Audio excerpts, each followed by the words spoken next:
wa ala alihi wa sahbihi wa mawalah wa la hawla wa la quwata illa billahi wa ba'du. Alhamdulillah, segala puja dan puji hanya milik Allah subhanahu wa ta'ala. Salawat dan juga salam kita hadiahkan kepada Rasul kita Nabi besar Muhammad sallallahu alaihi wa ala alihi wasallam. Alhamdulillah, di pagi hari ini setelah melaksanakan salat subuh berjamaah, bisa duduk-duduk untuk bertalabul ilmi di Masjid Nidaul Ilmi. Dan pembahasan di pagi hari ini kita akan membahas tentang 10 perkara yang bisa menghancurkan dunia kita dan akhirat kita. Tentu dari 10 perkara ini menyangkut persoalan dosa-dosa manusia, karena setiap dosa itu pasti ada pengaruhnya. Jangankan kita, para sahabat Nabi sallallahu alaihi wasallam, ketika mereka melakukan kesalahan karena tidak nurut dengan perintah Nabi sallallahu alaihi wasallam dalam perang Uhud, terjadi kekalahan. Ketika Nabi sallallahu alaihi wasallam meletakkan 50 pemanah di sebuah bukit Ainain, dan ketika itu dipimpin oleh Abdullah bin Zubair radhiyallahu an, sahabat memandang bahwa di awal peperangan itu seolah-olah Allah subhanahu wa ta'ala menangkan mereka, karena mereka berhasil memukul mundur musuh. Sehingga orang-orang yang di atas bukit itu, 50 para pemanah yang diamanahi Nabi sallallahu alaihi wasallam, apapun kondisinya jangan pernah turun. Tetapi tiba-tiba kemudian mereka melihat adanya kekalahan dari orang-orang musyrik, mereka pun tergiur dengan ghanimah, harta rampasan perang yang ada di bawah.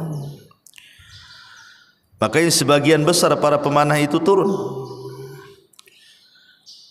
Mereka tidak sadar bahwa ini taktik daripada musuh, karena ketika itu Khalid ibn Walid masih kafir. Dialah yang memimpin pasukan orang-orang Quraisy. Rupanya dengan kepiawaian Khalid memutar bukit dan menguasai tempat pemanah. Disitulah awal kekalahan kaum muslimin. Makanya Allah subhanahu wa ta'ala mengatakan, awalamma asabatkum musibah qad asabtum mithlaiha qultum anna hadha qul huwa min indi anfusikum innallaha ala kulli syai'in qadir. Dan mengapa ketika kamu ditimpa musibah pada perang Uhud, padahal kamu telah menimpakan kekalahan 2 kali lipat, maksudnya di perang Badar, kepada musuh-musuhmu, kamu berkata, dari mana datangnya kekalahan ini?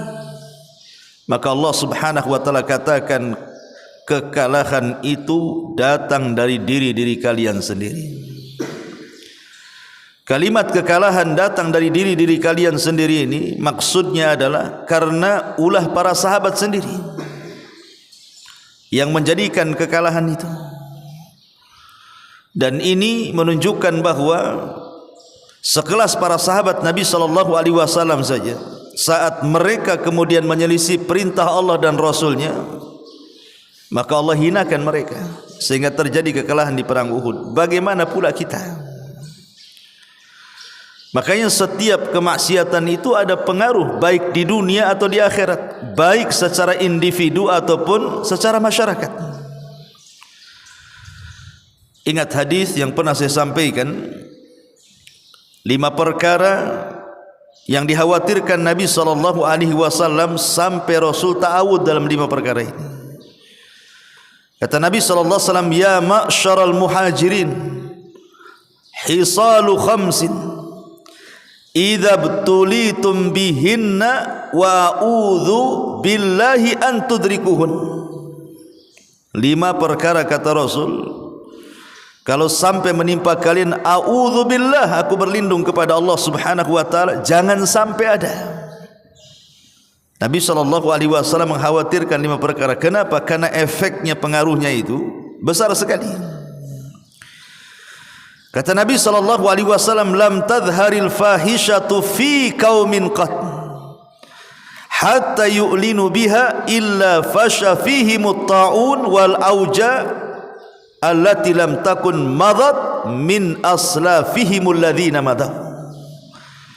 Tidaklah sebuah fahisyah, ada yang mentafsirkan fahisyah di sini perzinahan, homoseksual, LGBT dan yang semacamnya, dilakukan terang-terangan kecuali ditimpakan kepada mereka penyakit taun dan penyakit-penyakit yang belum pernah ada sebelumnya. Kemudian kata Nabi SAW, wala tunkisul mikyala wal mizan illa ukhidu bis sinin wa syiddatul maunati wa jawri sultan. Dan tidaklah mereka mulai mengurang-urang takaran, timbangan dan meteran kecuali ditimpakan kepada mereka as-sinin, pacaklik yang berkepanjangan, sulitnya ekonomi, dan dikuasakan pemimpin-pemimpin zalim atas mereka. Bayangkan satu dosa tetapi azabnya 3. Dosanya 1, mengurang-urang takaran, mengurang-urang timbangan, mengurang-urang meteran, curang dalam dagang intinya. Tapi lihat efeknya, 3 azab diturunkan secara langsung. Kata Nabi SAW, ukhidha bis-sinin, akan ditimpakan paceklik di antara mereka, walaupun hujan tidak berkah hujannya. Kemudian yang kedua, syiddatul maunah, susah ekonomi, banyak pengangguran, walaupun bekerja tidak berkah pekerjaannya. Bahkan wajawru sultani alaihim, dikuasakan kepada mereka para pemimpin zalim. Jadi kalau di negara kita ini kemudian banyak para pemimpin-pemimpin zalim, boleh jadi penyebabnya karena masyarakatnya suka mengurang-urang timbangan. Makanya Allah kuasakan kepada mereka para pemimpin yang zalim. Kemudian yang ketiga kata Nabi SAW, walam yamna'u zakata amwalihim illa muni'ul qatra minas sama walaulal bahaim lam yumtiru. Ketika mereka sudah tidak lagi mengeluarkan zakat-zakat mereka, kecuali hujan akan ditahan dari langit, kalaulah bukan karena binatang ternak, karena kambing, unta atau karena sapi, tentu Allah tidak akan menurunkan hujannya kepada kita. Jadi kalau seandainya bukan karena binatang ternak, Allah pasti menghentikan hujan itu ketika manusia sudah tidak mau bayar zakat. Dan yang keempat, wa man lam yahkum, dan yang keempat, walam yanqudu ahdallah wa ahda rasulihi illa sallatallahu alaihim aduwa min ghairihim fa akhadha ba'dha ma fi aidihim. Dan ketika mereka sudah mulai memudarkan perjanjian mereka dengan Allah dan Rasulnya, mulai meninggalkan Quran, meninggalkan sunnah Nabi, kecuali akan dikuasakan kepada mereka musuh dari luar, kemudian mengambil sebagian harta kalian dan meninggalkan yang lainnya. Artinya akan terjadi penjajahan. Kalau sudah kita meninggalkan Quran dan sunnah, negeri kita akan dijajah. Dan yang terakhir, wa man lam yahkum a'immatuhum bima anzalallah wa takhayyaru fima anzalallah illa ja'alallahu ba'sahum bainahum. Ketika kemudian hukum-hukum Allah mulai ditinggalkan dan beralih kepada hukum manusia, maka Allah akan kuasakan kepada mereka saling bertengkar di antara mereka, saling sikut, saling sikat di antara mereka. Lah kita lihat 5 perkara ini menyangkut dengan dosa. Dan di sana ma'asyiral muslimin yang dimuliakan Allah Azza wa Jalla, ada 10 dosa yang kalau seseorang melakukannya hancurlah dunia kita, hancurlah akhirat kita. Apa 10 dosa itu? Yang pertama, asyirku billah, kesyirikan kepada Allah Subhanahu wa taala. Melakukan kesyirikan kepada Allah Subhanahu wa taala. Di dalam Al-Qur'anul Karim Allah Subhanahu wa taala mengatakan, la in asyrakta la yahbatanna 'amaluka wa la takunanna minal khasirin. Ayat ini khitabnya kepada siapa? Kepada Nabi. Seolah-olah Allah mengatakan, "Hei Muhammad, kalau engkau melakukan kesyirikan, habis amalanmu dan engkau termasuk orang-orang yang rugi di akhirat." Ini kalau Nabi SAW melakukan kesyirikan, maka Allah Subhanahu wa taala ancam di sini, la yahbatanna amaluka, habis amalmu wahai Muhammad, wala takunanna minal khasirin, dan engkau termasuk orang yang rugi. Bagaimana kalau seandainya yang melakukan kesyirikan itu kita?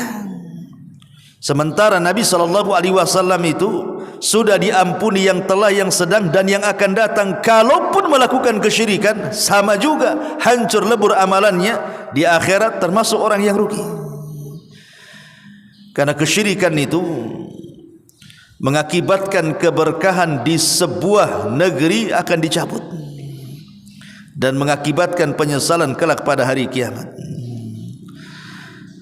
Dan kesyirikan di zaman sekarang luar biasa, mulai dari syirkul asghar sampai syirkul akbar, ada semua. Kesyirikan ini berkembang, ikhwan. Coba bayangkan di zaman Nabi Nuh alaihi salatu wassalam, kesyirikannya apa? Hanya menyembah patung-patung yang dikultuskan, bahwa ini adalah patungnya Yaghus, patungnya Ya'uq, patungnya Nasr, dan mereka orang-orang saleh yang dijadikan patung itu. Itu pun pada permulaannya mereka menjadikan patung itu tidak disembah, hanya untuk nostalgia saja, karena mereka orang-orang saleh, para ulama di zaman itu kemudian meninggal, tidak ada penerusnya.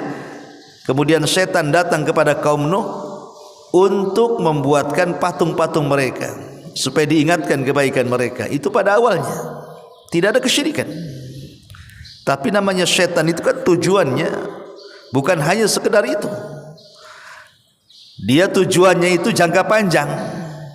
Makanya ketika generasi pembuat patung pertama ini sudah meninggal dunia, kemudian datang generasi kedua dan ketiga, maka setan datang lagi dan mengatakan, sungguh aku hidup di zaman nenek moyang kalian. Aku tahu maksud mereka membuat patung itu.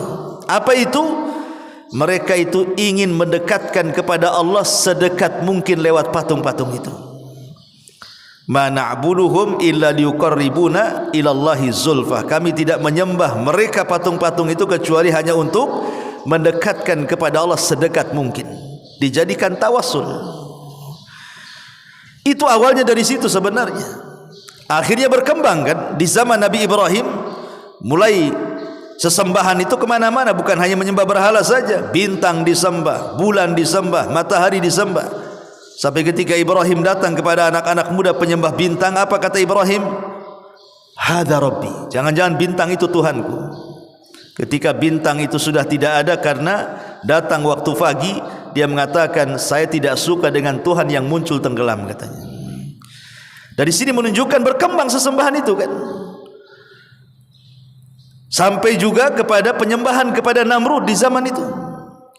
Kemudian berlalunya waktu dari zaman ke zaman, sampai di zaman Rasul, sampai di zaman kita, macam-macam orang nyembah tuh. Bukan hanya bintang, matahari, bulan saja, bukan hanya berhala, sampai kepada gunung, sampai kepada lembah, sampai kepada akar, sampai kepada binatang-binatang dengan beragamnya juga disembah. Ada yang nyembah kuda, nyembah ular, nyembah macam-macam disembah. Sampai nyembah dompet juga ada, nyembah uang gitu ya. Makanya Rasul mengatakan apa? Ta'isa abdu dinar, celaka hamba-hamba dinar. Wa ta'isa abdu dirham, celaka hamba-hamba dirham. Itu kan di sana. Kalau di sini celaka hamba rupiah, hamba dolar, hamba ringgit, ya, tergantung mata uangnya.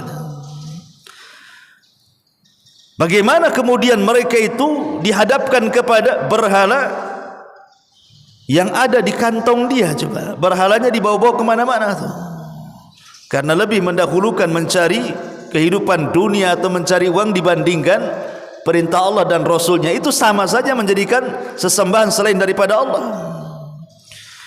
Maka memang kesyirikan ini bahaya. Dunia kita hancur, akhirat pula kita hancur. Ini yang pertama. Yang kedua,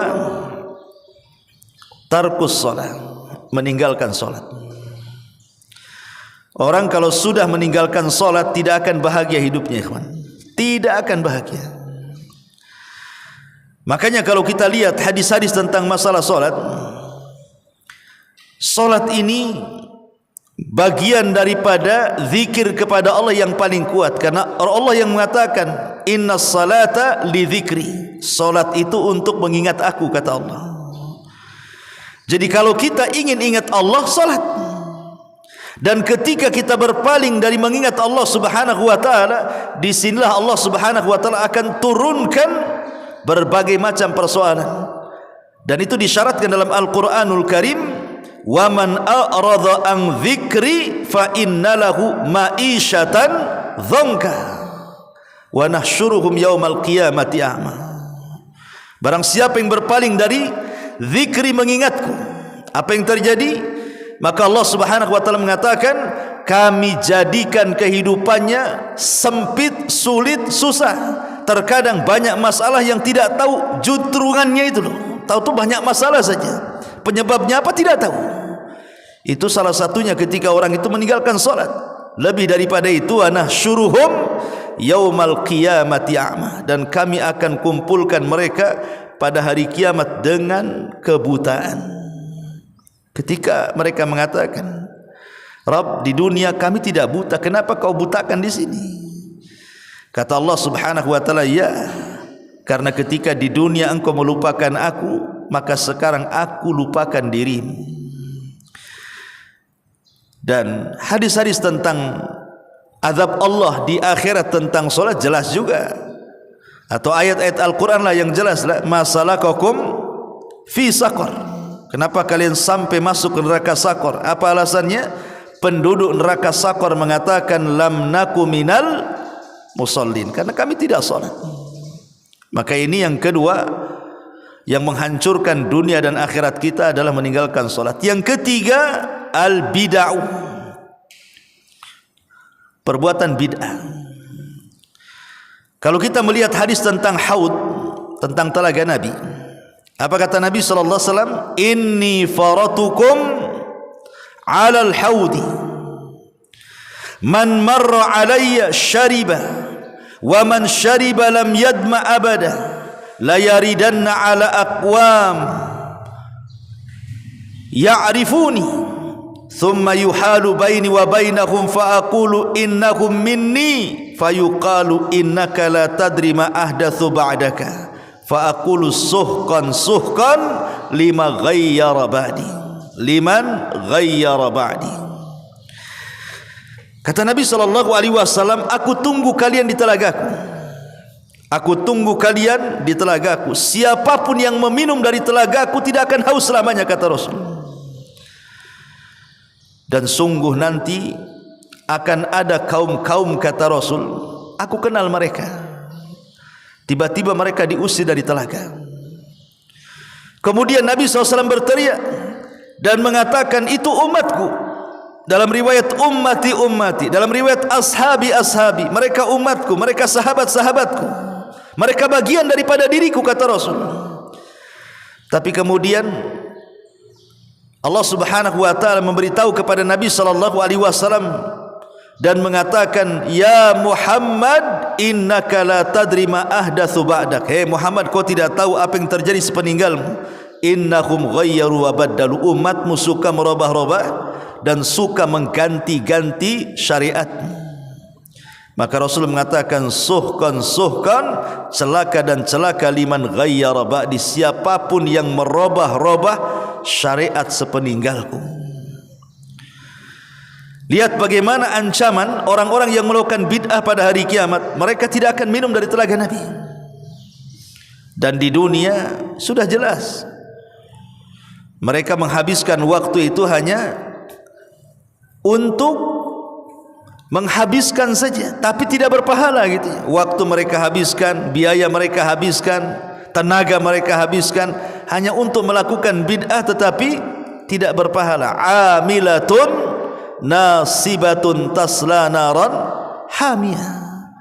Ada orang yang amilah, bekerja keras di dunia itu, nampak ibadahnya gitu ya, tapi rupanya kerja keras mereka ibadah itu justru memasukkan ke neraka hamiyah. Sebagian ahli tafsir, ayat ini salah satu asbab nuzulnya adalah turun kepada orang-orang Khawarij yang disabdakan Nabi SAW, tahkiruna salatakum ma'a salatikum wa siyamahum ma'a siyamikum wa qira'atahum ma'a qira'atikum. Mereka merasa lebih hebat solat mereka di antara solat kalian, puasa mereka di antara puasa kalian, dan baca Quran mereka di antara baca Quran kalian, kata Rasul. Artinya orang-orang Khawarij itu secara zahir amalan mereka lebih hebat dibandingkan kita tuh. Tapi ujung-ujungnya dalam ujung hadis Rasul mengatakan, yakhrujuna minal Islam kama yakhrujus sahmu minar ramiyah. Mereka melesat dari Islam seperti anak panah melesat dari busurnya, karena mereka membaca Quran tidak sampai di tenggorokan. Maka di dunia rugi, di akhirat rugi. Ini yang ketiga. Yang keempat, hajrul Quran, jauh dari Al-Quran. Allah Subhanahu wa taala mengatakan, wa qala ar-rasul inna qaumi ittakhidhu hadzal qur'ana mahjura. Berkata Rasul kelak pada hari kiamat, mengadu kepada Allah, ya Rabb, sesungguhnya kaumku banyak di antara mereka yang mulai meninggalkan Quran. Quran ini pedoman kita. Kalau kita ingin hidup bahagia, dunia kita dan akhirat kita, kembali kepada Quran. Karena Allah yang mengatakan,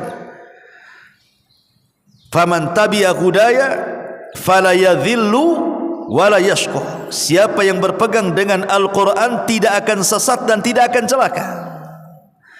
Dalam ayat yang lain, fala khaufun alaihim walahum yahzanun. Mereka tidak akan takut dan tidak akan sedih. Artinya Quran itu membawa kebahagiaan. Orang kalau berpegang kepada Al-Quran tidak akan takut, artinya aman. Tidak akan sedih, artinya bahagia. Tidak akan celaka, artinya dapat hidayah. Tidak akan tersesat, artinya ada petunjuk bagi dia.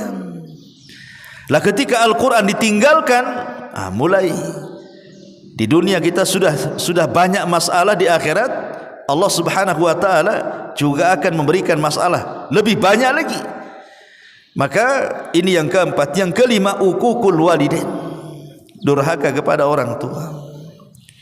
Tidak ada dosa yang disegerakan di dunia sebelum akhirat kecuali uququl walidain, durhaka kepada orang tua. Kata Rasul, ma min dzambin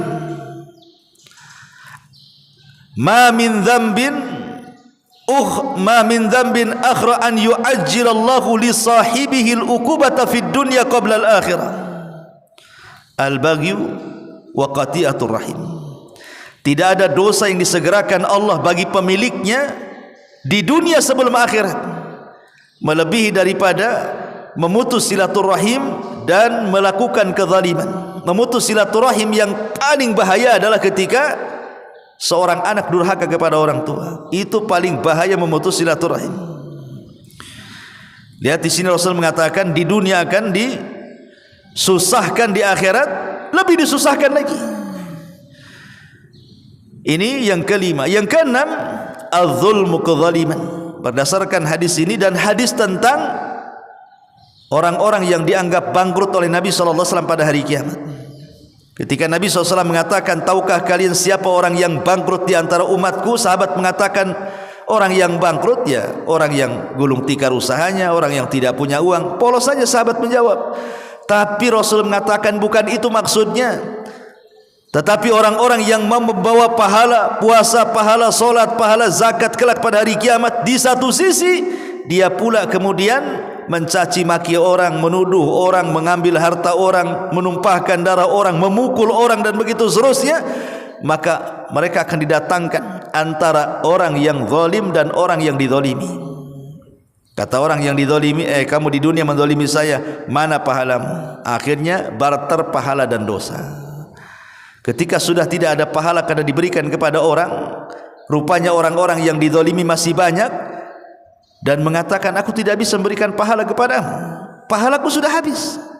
Maka orang-orang yang dizalimi mengatakan, tidak ada masalah, kamu tidak memberikan pahala kepadaku, cukup engkau tanggung dosaku saja.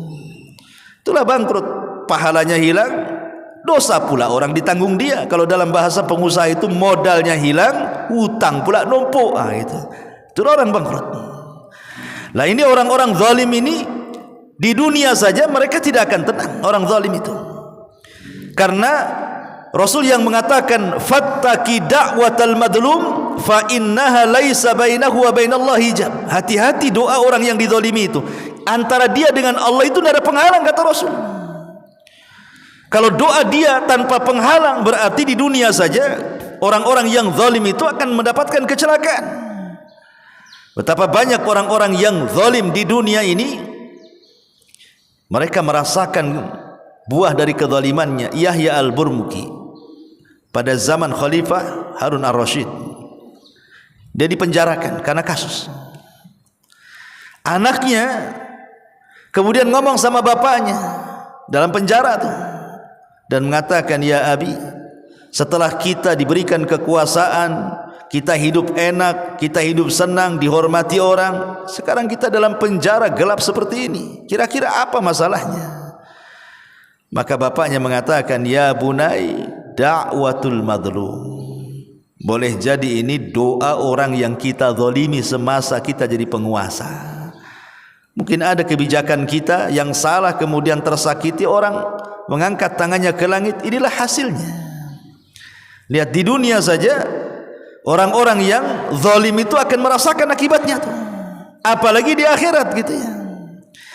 Kemudian yang nomor berapa? 1, 2, 3, 4, 5, 6, 7. Intihak hurumatillah. Intihak hurumatillah itu artinya sembunyi-sembunyi bermaksiat kepada Allah Subhanahu wa taala. Kata Nabi SAW dalam sebuah hadis yang dikeluarkan Imam Ibnu Majah, nanti pada hari kiamat akan datang menghadap Allah seorang laki-laki membawa pahala sebesar gunung Tihama. Besar gunung Tihama. Tiba-tiba kemudian fayaj'aluhallah haba'an manthura. Allah jadikan pahala itu haba'an manthura, hilang, seolah-olah tidak tersisa. Kemudian sahabat bertanya, apa mereka tidak sholat, tidak puasa? Apa mereka tidak ada ibadah? Maka Nabi SAW mengatakan, tidak, mereka ahli ibadah. Lalu kenapa kemudian dihilangkan pahalanya? Lihat alasan Nabi SAW. Kata Nabi SAW, walakinnahum aqwamun idza khalau bimaharimillahi tahakuha. Kata Rasul, mereka sebuah kaum yang kalau mereka bersendirian nih, tidak ada manusia yang melihatnya, mereka pun berani merobek kehormatan Allah, alias maksiat sembunyi-sembunyi. Betapa banyak di zaman sekarang ini maksiat sembunyi-sembunyi dengan cara apa? Pakai handphone lah, apalagi sendiri-sendiri, entah apa yang ditonton, entah apa yang disebar, entah apa yang ditulis, entah apa yang dilihat, kita tidak tahu. Bahkan terkadang samping-sampingan kita tidak tahu dia sedang apa. Naudzubillah kan itu. Ini yang ke-7. Yang ke-8, al-kadhibu wal ghibatu wan namimah. Dusta, ghibah dan namimah. Nabi SAW mengatakan, iyakum wal kadhib, hati-hati kalian jangan dusta. Fa innal kadhiba yahdi ilal fujur wal fujur yahdi ilal nar. Hati-hati jangan berdusta, karena dusta itu mengantarkan kepada fujur. Fujur itu fajir, orang jahat, kejahatan, dan kejahatan itu mengantarkan kalian ke neraka. Begitu juga namimah dan ghibah. Ketika Nabi SAW lewat di sebuah kuburan, Rasulullah SAW diperdengarkan ada 2 kuburan yang sedang diazab. Kemudian Rasul memangkas pokok kurma, kemudian dibelah menjadi 2, kemudian diletakkan di 2 kuburan itu. Kata Rasulullah, mudah-mudahan dengan 2 pelepah kurma yang kubelah ini sebelum kering bisa meringankan azab keduanya. Adapun salah satunya kata Rasul, fa innahu yamshi bin namimah. Ini yang salah satu diazab ini karena ketika di dunia suka namimah, mengadu domba ke sana kemari, ya. Ataupun ghibah. Ghibah jelas, ya. Kemudian yang nomor 9, syurbul khamri. Orang yang tidak bisa meninggalkan khamr. Nabi SAW mengatakan, man syaribal khamra wa sakira lam tuqbalahu salatu arba'ina sabahan. Siapa yang minum khamr sampai mabuk, maka tidak akan diterima salatnya 40 hari. 40 hari salat orang peminum khamr tidak akan diterima. Wa in mata dakhalan nar, kalau dia mati masuk neraka. Fa in taba taballahu alaihi, kalau bertobat Allah berikan tobatnya. Wa in ada, kalau dia sudah tobat kok minum lagi, fasyariba fasakir, sampai mabuk, lam tuqbal lahu salatu arba'ina sabahan, salatnya tidak akan diterima lagi 40 hari. Fa in mata dakhalan nar, kalau dia mati masuk neraka. Fa in taba taballahu alaihi, kalau dia bertobat Allah terima lagi tobatnya. Fa in ada fasyariba fasakir lam tuqbalahu salata arba'ina yawman, kalau diulang lagi, minum lagi, mabuk lagi, salatnya 40 hari tidak diterima. Kemudian fa in mata dakhalan nar, fa in taba taballahu alaihi, kalau dia mati masuk neraka, kalau taubat Allah terima taubatnya. Wa in ada, ini sudah 3 kali nih, ya. Tobat, minum, tobat, minum. Keempat kalinya kata Rasul, wa in ada kana haqqan 'ala Allah an yusqiyahu min radghatil khabal yaumal qiyamah. Kalau sudah tobat, kemudian minum lagi, tobat lagi, minum lagi, tobat lagi, minum lagi yang keempatnya, maka Allah sudah punya hak untuk memberi minum dari radghatil khabal yaumal qiyamah. Sahabat bertanya, apa minuman radghatul khabal itu ya Rasulullah? Isaratu ahlin nar, darah dan nanah penduduk neraka, itulah minumannya. Naudzubillah. Ini di akhiratnya. Di dunia jelaslah orang mabuk itu urusan. Paling rendah kepalanya pusing tuh, paling tinggi tidur disolokan lah. Apalagi orang enggak sadar orang mabuk itu kan. Dan yang terakhir al-kibru, kesombongan. Sombong itu menghancurkan manusia di dunia dan di akhirat. Fir'aun lihat sombong, dihancurkan. Namrud sombong, dihancurkan. Qarun sombong, dihancurkan. Semua mutakabbirun, orang-orang yang sombong di dunia itu dibinasakan oleh Allah Azza wa Jalla. Kenapa? Karena kesombongan itu ridanya Allah. Kesombongan itu hanya milik Allah. Tidak ada yang berhak sombong melebihi Allah. Karena di antara nama-nama Allah itu Al-Mutakabbir. Dan nanti pada hari kiamat, yuhsyarul mutakabbiruna yaumal qiyamati amsalal dzar. Bayangkan, dibangkitkan orang yang sombong itu, badan mereka sekecil semut di tengah-tengah manusia yang besar-besar, sehingga ketika mereka itu sedang berjalan menuju satu titik panggilan, mereka terseok-seok karena takut diinjak orang besar. Begitulah orang yang merasa besar di dunia, Allah kecilkan badannya di akhirat. Seperti semut, bayangkan.